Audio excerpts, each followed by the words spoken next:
Experiencing iMessage problems after switching to Spectrum Mobile or activating a new line?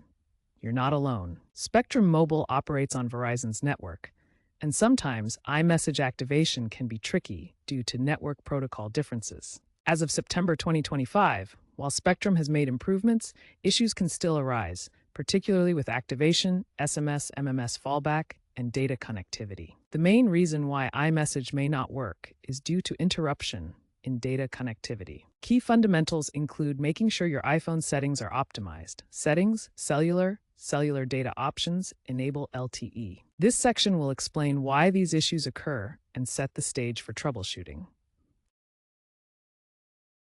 If you're experiencing iMessage issues on Spectrum Mobile, let's troubleshoot step by step. First, ensure your iPhone is updated to the latest iOS version, iOS 18.2 or later. Next, check your cellular data settings and make sure Enable LTE is turned on.